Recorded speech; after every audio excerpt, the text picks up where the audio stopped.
got drummed out of Boston and ended up where everyone eventually ends up, in Los Angeles. Or UCLA. Anyway, that's his argument. And again, Dr. Zamboni and others have sort of drawn analogies between chronic venous disease in other sites as well as the brain. So here we can see chronic venous disease, fibrin cuffs, if you will, in a venous ulcer bed in a lower extremity, and here the same finding, peri-venous sort of fibrin, or at least cuffs, in an MS plaque, a patient with MS. I've been doing a lot of reading recently over the last couple of weeks about, from the 40s, 50s, about something called retinal vein sheathing.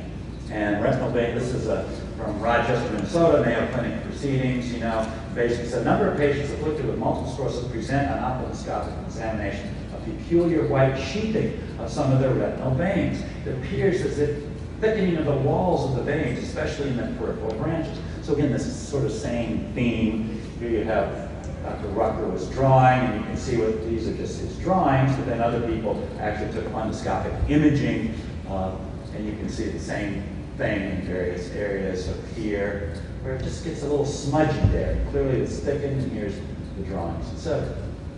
And so he actually took 50 cases of this retinal sheathing, blinded, looked at them, and found out that 31 of the 50 actually had a diagnosis of MS, so it was relatively specific.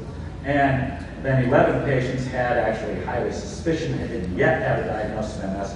Back in this period of time in our history, obviously that diagnosis was given with some consideration, often delayed. So basically 84% of people with retinal sheathing had MS. And there are other things too. This is something that as interventionists we deal with not every day, but it's sort of, we're the ones who deal with it. That's the liver, Chiari syndrome, a lot of collateral vessels, much like the collateral vessels we see in jugular vein involvement. And here we can see a lot of congestion with our red blood cells in the sinusoidal spaces. But this is a vein right here, and the same sheathing in Chiari, which is again a venous obstructive process. Blood-brain barrier breakdown, we said, Jack, you weren't in here, or maybe you can come back, but I said this is not probably 100% agreement. I think most of us think, obviously, the blood-brain barrier has some role, at least in discriminating between movement into the former immunologically privileged CNS. And obviously the idea, and from the CCSVI perspective, is that flow matters at the blood-brain barrier. Whether it's an artery or a vein, rapid laminar flow really is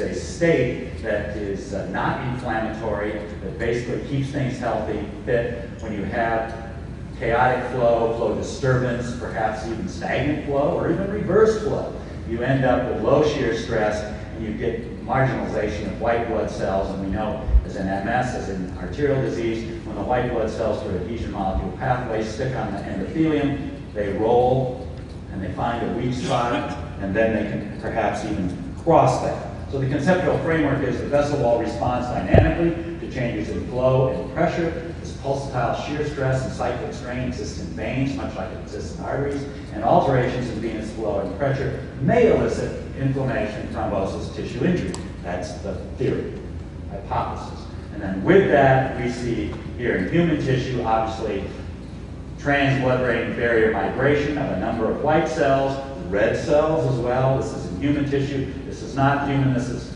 mouse spinal cord, but you can see actually they caught this one actually going right through the blood-brain barrier. This is the blood vessel, and this is obviously the neurotissue coming through this barrier right here. So we think of the blood-brain barrier as a wall, and that wall seems fairly nondescript and homogeneous, but in point of fact, it does have junctions. The cells have junctions. And I don't know in CCSVI if indeed those junctions are, if they're leaky, if they're reparable and repairable, if they're permanently pitted. We don't know how reversible this is. Something we hope is reversible. We look at, this is from Sweden, and this person took 2 cases of multiple sclerosis and did supravital staining at looking for cerebral vascular permeability. This is old work, but you can see here the staining, and these are little veins, and he noted that the staining in these veins tend to be at branch points, and these ramifications, again the word ramifications, and you can see again, in this area, this just demonstrates the leakiness of these, and when he did drawings of the microscopic analysis, you can see if the vein, or venule, was fairly large and straight, you didn't tend to have the appearance as if when you had branches, and you had obviously staining. So, in review, this is a lot of sort of molecular biology type stuff, but the idea is when you have steady laminar flow, obviously you don't have activation of adhesion molecules, cytosine expression. When you have flow reversal or stagnation of flow, you tend to get this with oxidative stress, leukocyte rolling adhesion, immune cell infiltration of the vein wall, vascular smooth muscle cell hyperplasia, obviously red cells cross, etc. And again, when we look at this, and I'm sure Dr. Hakey will talk about this, has to do some with the whole idea of perivenous iron deposition in MS plaques, much the same as we see iron deposition in venous ulcer bed. So again, we're getting this theme that the vein is not necessarily a vein, it's not necessarily a vein, but the number of ways a vein can respond throughout the body, irrespective of its vascular bed, to flow to abnormalities is perhaps not so much limited, but very common. And here, iron-laden macrophages, first in tissue from an MS patient, and over here in a patient with chronic venous disease.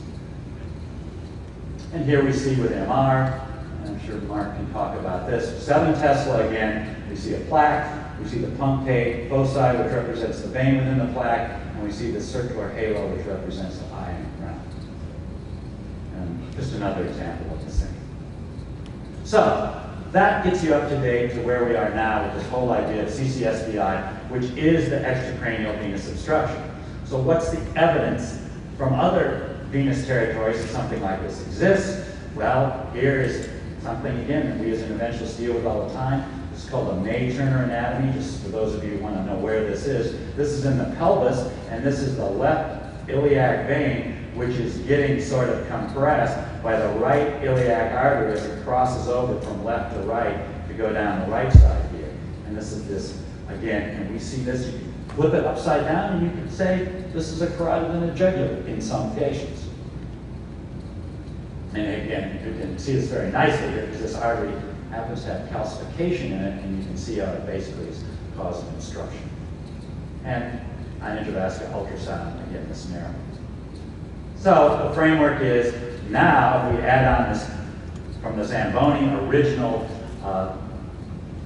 observation, we should say, discovery, that obviously anatomic anomalies in cerebral venous drainage extracranial, whether it's the jugular, the vertebral, the azygos, can alter flow patterns and pressures, and these alterations form this cascade of all the things we've been talking about. So there's some other abnormalities we can throw in here. These are just observations. They don't necessarily have to have anything to do with CCSVI, and they don't even necessarily have to be true or validated, but this is what's been proposed in the literature. The abnormalities in MS include decreased cerebral blood flow, volume, mean transit time, as demonstrated by magnetic resonance, increased size of the third ventricle, and decreased CSF flow by magnetic resonance, decreased cerebral oxygen saturation, increased iron content, decreased brain volume, atrophy, you all know that, decreased number of veins by MR, and the 50s, just throw this, which is even obviously something farther back in history, that most patients with MS, the majority, tend to have relatively low blood pressure. So, how is CCSVI diagnosed? We won't spend a lot of time on this because, as Don already alluded to, this is something that's not that easy, and I think this is where we have to sort of be apologists to the neurology colleagues who always want to know, you got to get your stuff together and standardize this thing so we can go forward with all these books. It's not that easy. And it's the same thing we dealt with in the legs all the time, and we have a lot of experience in the legs. It's devilishly hard to know if you have deep venous thrombosis in your legs, what exactly, how severe it is, what's causing this. Is it valvular? Is it incompetent valves? Is it obstruction? What is it? So most people just say if there's a lesion, you treat it and see how the people do. Now, in the best of all worlds and in a